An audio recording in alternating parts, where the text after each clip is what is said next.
Friends here. There's a bunch of people inside. This is one of the most popular days for Tackle Direct. They have a huge sale going on, but you must be here. So we have a couple of people here that have some questions on a rig that I was actually throwing last week, catching double headers, caught like one 4.5-pound spotted bass, caught another spotted bass. Well, this is a technique that I'm actually not allowed to throw on the Bassmaster Elite Series, but whenever I'm fun fishing, it's one of my favorite rigs to throw because a lot of times you can catch multiple bass at once. So this right here, I'm going to let him introduce himself. He's rocking the Jersey Boy shirt, but he's also a Jersey angler. But I'm going to go ahead and let you introduce yourself to everybody. So my Instagram is South Jersey Fishing. I have a YouTube channel too, South Jersey Fishing. I basically fish all over South Jersey. And the cool thing about him is he's doing a lot of bank fishing. Yeah, I bank fish. And there's a lot of young kids out there that don't have the opportunity to go out on one of these bass boats, so they're out there bass fishing. So if anybody wants some techniques of bank fishing in South Jersey, you need to give this guy a follow. And then we also have a Jersey angler that is a female angler. I'm the Jersey boy, she is the Jersey girl. And get ahead. Hurricane Sandy, Instagram, Jersey Girl Fishing on YouTube. So they all follow me. They all had questions on this rig.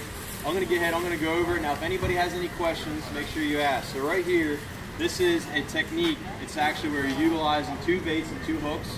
So that's why you're not allowed to throw it on the Elite Series, because it actually has 2 hooks in it. But this here, they call it the donkey rig.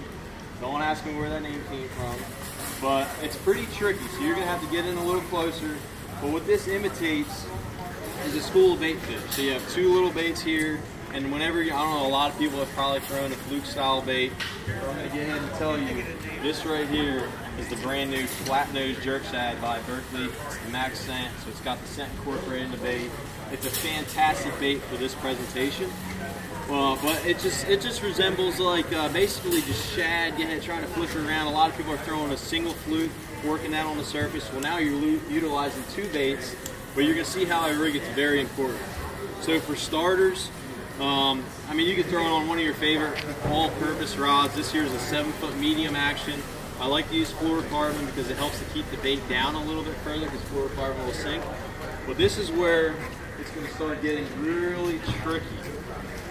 So you guys are going to have to, and I'm telling you, I've played around with this rig multiple ways, and this is by far my favorite way, and really the only way to rig this. But you're going to see. So this is my main line coming down. I have on that, I tied a barrel swivel, and I slid that on the main line. So you can see that floats up and down this line. And what that allows it to do is whenever you get a bite, that fish can slide up and down the line. Now, a lot of guys will try to tie like a 3-way swivel. If you tie a 3-way swivel on that, one fish goes one way, one fish goes the other way, they both break off, and guess what? You're pretty upset.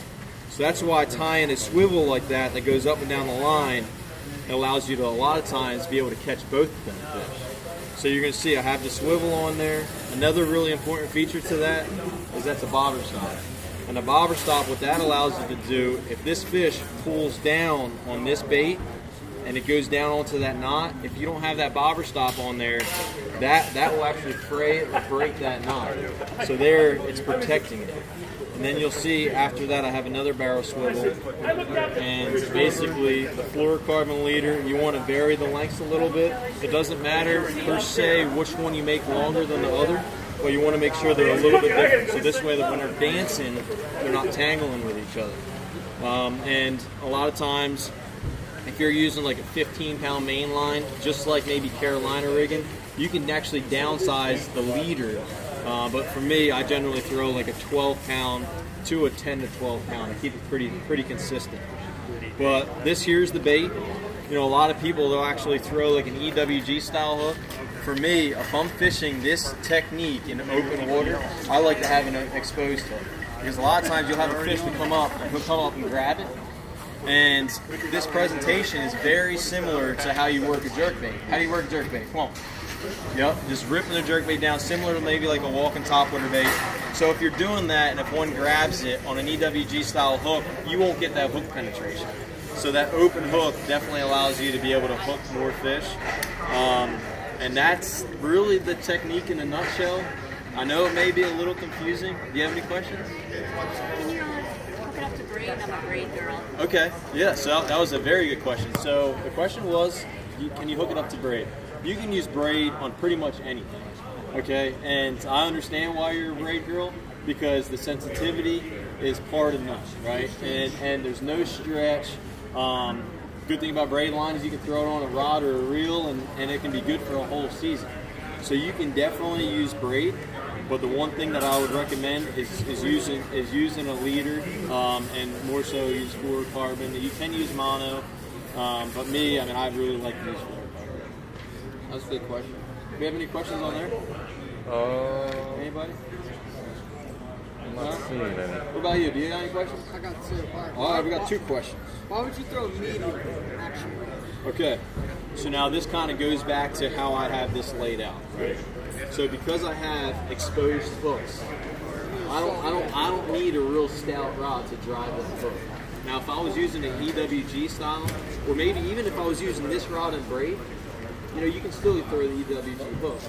But if I was using just EWG, I mean, a lot of people, we don't have open water. You know a lot of the places we have around our house, it's junk fishing. We got lily pads. We have, like and Ellie would say, shopping carts. We got all kinds of structure that we need to work this around. So maybe like an exposed hook like this won't be the deal. You know, maybe you do need an EWG style hook. So that's when you want to use your braided line, or that's for you. That's when you want to use maybe like your EWG heavier rod. What's your other question? A guy named Ken asked, he said, can you show us the open hook and what size hook do you use? Okay, so this is the open hook.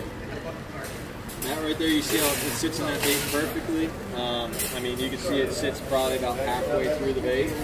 And I'm going to show you this hook, but I'm not too proud about it. But this here is a 3/0 Robo rebar. Currently, Berkeley doesn't have that in our Fusion lineup, but little birdie says it's coming really short. Good question, Ken. All right, what do we got? Now, what gear is your All right, so for me, whenever I can get away with a fast gear ratio reel, I like to use it. So for me, I'm throwing, this year is the Abu Garcia ALX 8-to-1. And the cool thing about this technique, especially where I was just fishing it, was a lot of schooling to it. So it's all about getting that bait out there and getting it back as fast as you can. So an 8-to-1 gear ratio allows you to pick up a lot of line fast. So me, my preference would be 8-to-1. All right, well that's it, guys. I appreciate everybody tuning in. I appreciate the questions, guys. And make sure you give these 2 a follow. And we'll be doing another live video later this evening.